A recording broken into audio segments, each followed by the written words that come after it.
जय Hind and hello guys, स्वागत है आपका आपके अपने YouTube चैनल ज्ञानदेह होस्ट में। और इस वीडियो में मैं आपको बताने वाला हूं UP BSc nursing online form 2026 के बारे में कि कैसे आपको ये फॉर्म फिलअप करना है। गाइस, इस वीडियो के अंदर आपको बताया जाएगा कि कैसे आप कॉमन नर्सिंग एंट्रेंस टेस्ट यानी कि CNET 2026 के लिए ये एंट्रेंस एग्ज़ाम फॉर्म फिल कर सकते हैं। इस वीडियो के अंदर इसके संबंध में पूरी जानकारी दी जाएगी। एंड अगर आप इस वीडियो को वॉच करके अपना फॉर्म भरेंगे तो गाइज मैं आपको विश्वास दिला सकता हूं कि आप गलती से भी मिस्टेक नहीं करोगे। तो चलिए शुरू करते हैं। अगर आपने अभी तक वीडियो को लाइक शेयर नहीं किया हो तो कर दे और चैनल को सब्सक्राइब करके बेल आइकन ऑन कर ले। इसके बाद में जो लिंक वीडियो को डिस्क्रिप्शन में दिया आप ओपन करेंगे, आपको जानने को मिलेगा कि आप लोग इस फॉर्म को 20 मई 2026 तक भर सकते हैं। फीस इसमें जनरल OBC EWS के लिए 3000 है और SC ST PH के लिए 2000 है। फिर 12वीं पास कैंडिडेट इसमें अप्लाई कर पाएंगे अगर आप BSc नर्सिंग 4 ईयर पर अप्लाई करना चाहते हैं, बट आपकी 12वीं फिजिक्स केमिस्ट्री बायोलॉजी के साथ में और आपके कम से कम 45% होने चाहिए। और जो आपका पोस्ट बेसिक BSc नर्सिंग है इस पर 12वीं पास, साथ ही आपके पास GNM का सर्टिफिकेट और साथ ही आप रजिस्टर्ड होने चाहिए नर्सिंग काउंसिल के अंदर। तीसरा, अगर आप MSc नर्सिंग या फिर NPCC 2 ईयर पर अप्लाई करेंगे तो आपके पास BSc नर्सिंग या फिर BSc हॉनर्स या फिर पोस्ट बेसिक BSc नर्सिंग साथ ही 55% के साथ में आपने ये जो क्वालिफिकेशन मेंशन की है वो की हो।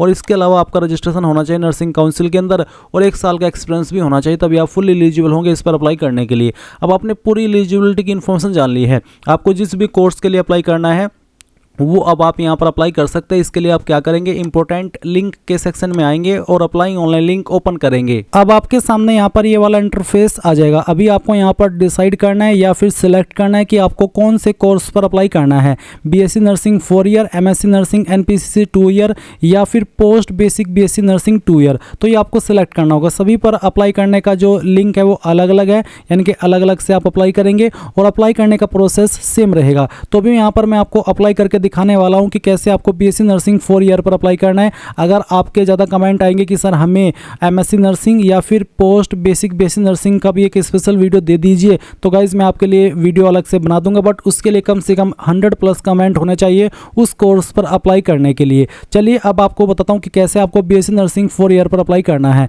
तो आप यहाँ पर रजिस्टर इसके ऊपर क्लिक करेंगे, देन आपके सामने इस तरह से एक न्यू विंडो ओपन होगी और आपको थोड़ा सा वेट कर लेना है क्योंकि वेबसाइट का सर्वर थोड़ा डाउन चल रहा है, तो इसलिए आपको जल्दबाजी नहीं करनी है। अब आपके सामने यहाँ पर कुछ ऐसा इंटरफेस आ जाएगा। यहाँ पर आ जाने के बाद में गाइज कोई भी इन्फॉर्मेशन फिल करने से पहले जान लीजिए कि जो इन्फॉर्मेशन आप यहाँ पर फिल करेंगे वो आपकी 10th के सर्टिफिकेट या फिर कह लीजिए कि 10th की मार्कशीट के अकॉर्डिंग होनी चाहिए। और ये इन्फॉर्मेशन आपको बहुत ही सावधानी से भरनी है क्योंकि इन इन्फॉर्मेशन को आप बाद में एडिट भी नहीं कर पाएंगे। तो सबसे पहले आपको यहाँ पर आपका फर्स्ट नेम एंटर करना है 10th के सर्टिफिकेट के अकॉर्डिंग, फिर मिडिल नेम डालना है, अगर नहीं है तो आप खाली छोड़ देंगे। उसके बाद में जो आपका लास्ट नेम है वो आप यहाँ पर फिल कर देंगे। फिर आपको यहाँ पर आपके पिता का पूरा नाम डालना है, यानी कि आपको फर्स्ट नेम लास्ट नेम भरने की आवश्यकता नहीं है, डायरेक्टली अपने पिता का पूरा नाम यहाँ पर डाल दीजिए। फिर आपको आपकी माताजी का पूरा नाम यहाँ पर डालना है। उसके बाद में डेट ऑफ बर्थ आपकी क्या है वो आप सिलेक्ट करेंगे, पहले डे फिर आपका मंथ और उसके बाद में जो भी आपका बर्थ ईयर है वो आप सिलेक्ट कर लेंगे। इसके बाद आपको आपका जेंडर सेलेक्ट करना है।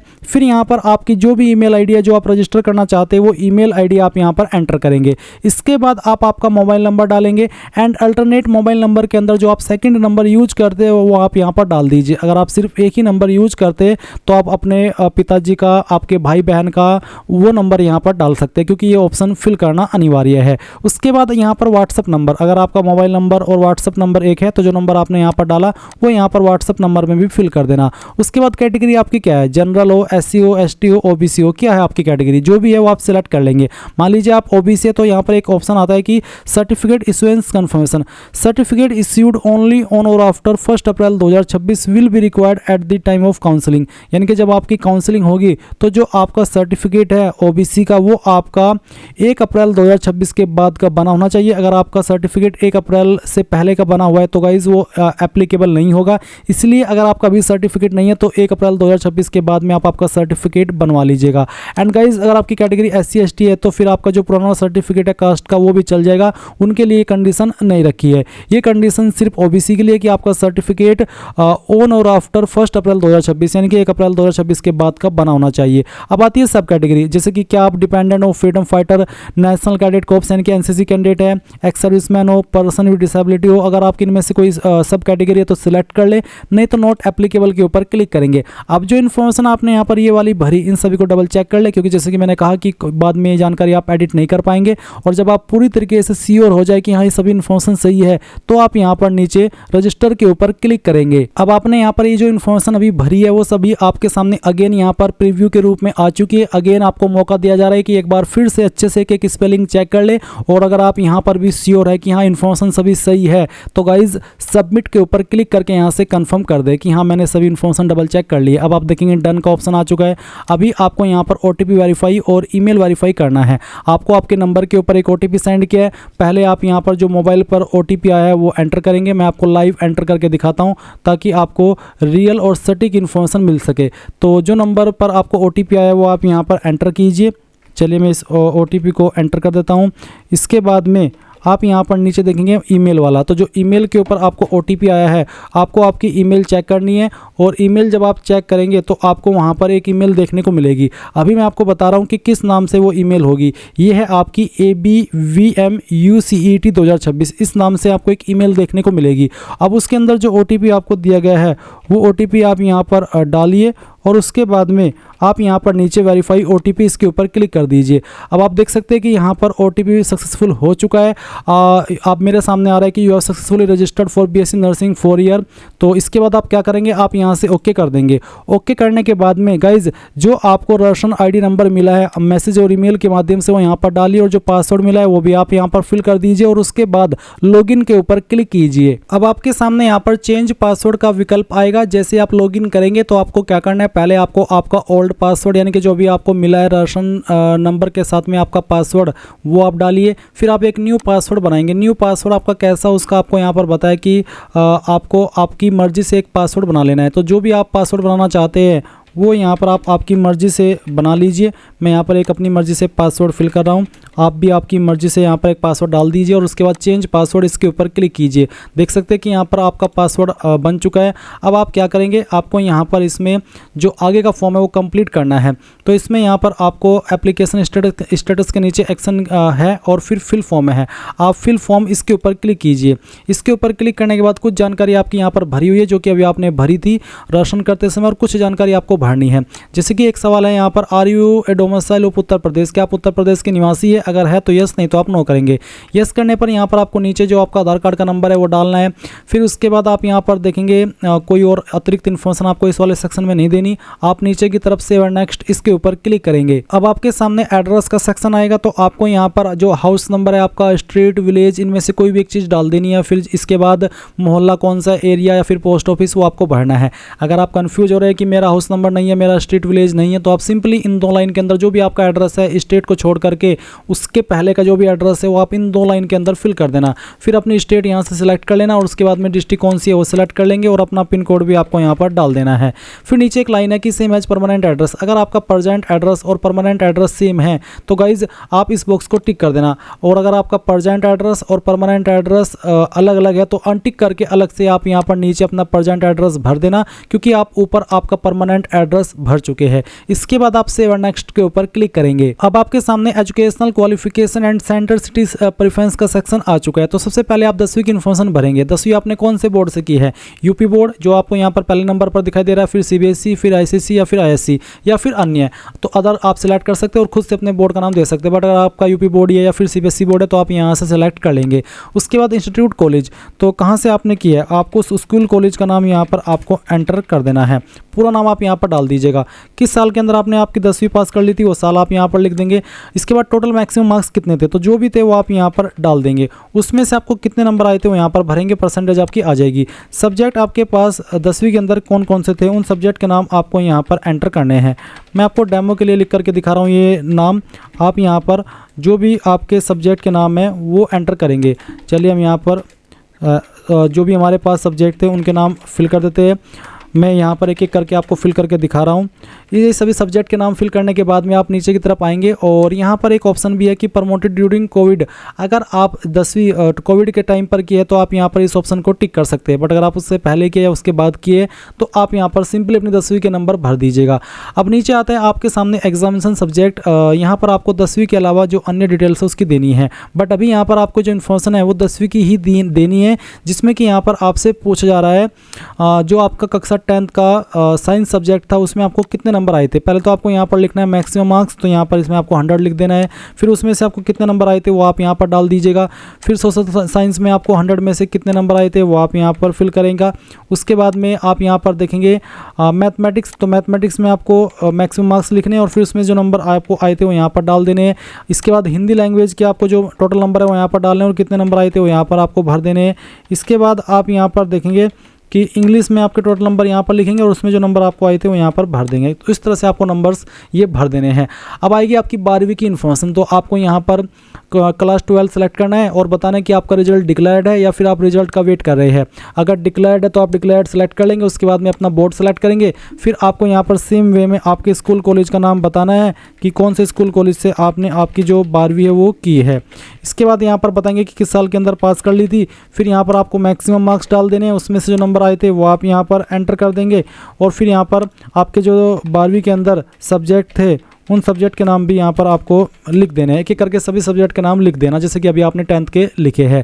फिर यहाँ पर आपको नंबर बताने हैं, जैसे कि बायोलॉजी यहाँ पर टोटल नंबर लिखेंगे, फिर बताएंगे कितने नंबर आए थे। उसके बाद में फिजिक्स के टोटल नंबर लिखेंगे, जो नंबर आपको इसमें से आए थे वो यहाँ पर भर देंगे।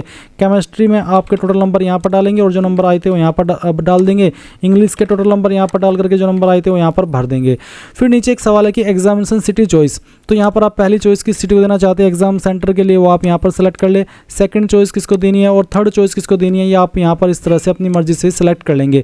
ये सभी जानकारी भरने के बाद आप यहाँ पर नीचे सेव एंड नेक्स्ट के ऊपर क्लिक करेंगे। अब आपके सामने यहाँ पर live photo capture, photo signature and verification seat का जो ऑप्शन है वो आ चुका है। यहाँ पर आपको इंस्ट्रक्शंस भी दिए गए, जैसे कि सफ़ेद पृष्ठभूमि हो, चेहरे या दीवार पर कोई छाया ना हो, साथ ही चेहरा और सिर फोटो के कम से कम 75% भाग में दिखाई देने चाहिए। कैमरे की ओर सीधे देखे और आंखें खुली रखे।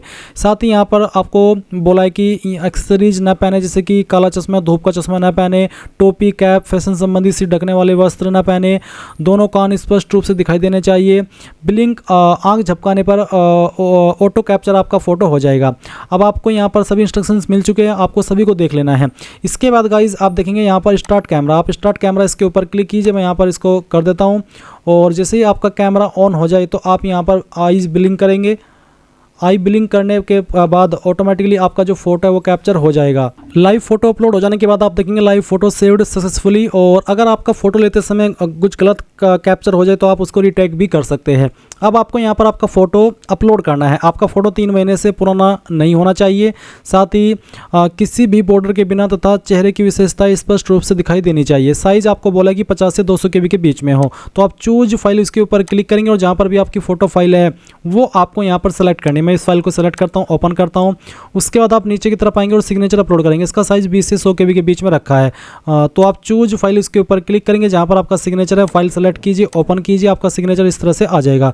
इसके बाद अपलोड वेरिफिकेशन सीट, यहाँ पर बोला है कि डाउनलोड द वेरिफिकेशन सीट, आपको यहाँ पर डाउनलोड करना है। तो क्लिक टू, यहाँ पर BSc नर्सिंग वेरिफिकेशन सीट एक PDF के रूप में दी गई है, आप इसके ऊपर क्लिक कीजिए और आपके सामने इस तरह का एक PDF आ जाएगा। अब इसको आप डाउनलोड कर लेंगे। डाउनलोड करने के बाद में आप इसको प्रिंट करा लेंगे। प्रिंट कराने के बाद में यहाँ पर है verification seat for BSc nursing, यहाँ पर आपको आपका पासपोर्ट साइज़ इस साइज़ का चिपका देना है। फिर यहाँ पर आपको यूजिंग ब्लू पेन का इस्तेमाल करते हुए अपने साइन इस बॉक्स के अंदर करने हैं। उसके बाद में please write below sentence in the box using blue pen का इस्तेमाल करते हुए आप यहाँ पर एक quick brown fox jump high over the lazy dog, ये वाली जो लाइन है वो इस बॉक्स के अंदर लिखनी है। उसके बाद यहाँ पर आपको लेफ्ट हैंड यानी कि बाएं अंगूठे का निशान लगाना है ब्लू इंक का इस्तेमाल करते हैं और यहाँ पर राइट अंगूठे का।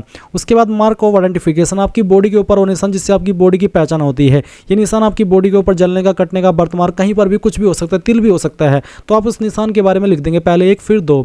और उसके बाद में इस फाइल को आप अगेन स्कैन करेंगे और फिर उस फाइल को आप यहाँ पर अपलोड करेंगे। इसका जो फॉर्मेट है वो JPG का रखा है, यानी कि जब आप इस फाइल फाइल को स्कैन कर ले तो वो फाइल आप यहाँ पर चूज फाइल इसके ऊपर क्लिक करेंगे और जहाँ पर भी वो फाइल है उसको सेलेक्ट कर लेंगे। मैं ये फॉर्म डेमो के लिए भरा हूँ तो मैं यहाँ पर रैंडम फाइल ही सेलेक्ट कर रहा हूँ, बट आपको यहाँ पर इस वाले सेक्शन के अंदर ये जो फाइल है ये वाली ये अपलोड करनी होगी। इसके बाद आप यहाँ पर नीचे सेव एंड प्रीव्यू इसके ऊपर क्लिक करेंगे। अब गाइस जो भी जानकारी आपने भरी है शुरू से लेकर अभी तक वो सभी आपके सामने होगी। आप यहाँ पर सभी जानकारी चेक कर लेंगे एक एक करके और उसके बाद यहाँ पर डिक्लेरेशन के ऊपर टिक करेंगे। एंड अभी भी आपके पास मौके, अगर आपको लग रहा है कि कोई जानकारी गलत हो गई है तो एडिट के ऊपर क्लिक करके एडिट कर ले, नहीं तो सेव एंड पे फीस के ऊपर क्लिक करके यहाँ से ओके कर दे। अब आपको यहाँ पर पेमेंट के पेज पर ट्रांसफर किया जाएगा। तो गाइज आपको आपकी जो फीस है वो पे करनी है। तो आप यहाँ पर क्या करेंगे, नीचे की तरफ आएंगे और देखेंगे पे फी, जो भी आपकी कैटेगरी के ऊपर फीस एप्लीकेबल है वो आपको अमाउंट देखने को मिल जाएगा। आप यहाँ पर पे फीस के ऊपर क्लिक कीजिए और उसके बाद में यहाँ से आप ओके कर दीजिए। ओके करने के बाद में आपको पेमेंट के पेज पर ट्रांसफ़र कर दिया है। आप आपकी फ़ीस यहाँ पर इनमें से क्या करेंगे, पहले नंबर डालेंगे और फिर अपना ईमेल एड्रेस यहाँ पर फिल करेंगे और कंटिन्यू के ऊपर क्लिक कर देंगे। अब आपके सामने यहाँ पर पेमेंट के सभी विकल्प आ जाएंगे, जैसे कि पे वाया कार्ड, पे वाया HDFC डेबिट कार्ड, ऊपर है क्रेडिट कार्ड, नीचे है UPI के ऑप्शन। तो जिस भी माध्यम का इस्तेमाल आपको करना है फीस जमा करने के लिए वो आप यहाँ पर कर दीजिए और जैसे फीस जमा हो जाएगी तो आपको इसी वेबसाइट के ऊपर रिडायरेक्ट किया जाएगा जहाँ से आपने फॉर्म फिल करना स्टार्ट किया था और आप अपनी फीस को कंफर्म करा पाएंगे। एंड अगर आपको फीस पे करने में कोई इशू आ रहा है और आप इसके बाद का इंटरफेस नहीं समझ पा रहे तो आप मुझे कमेंट के माध्यम से पूछ लेना। तो इस प्रकार से गाइज आप लोग यूपी BSc नर्सिंग यानी कि UPCNET ऑनलाइन फॉर्म 2026 भर पाएंगे। आई होप ये प्रोसेस आपको पसंद आया होगा। अगर अभी भी कोई सवाल डाउट रह गया हो तो कमेंट के माध्यम से पूछ लेना। Thanks for watching. जय हिंद।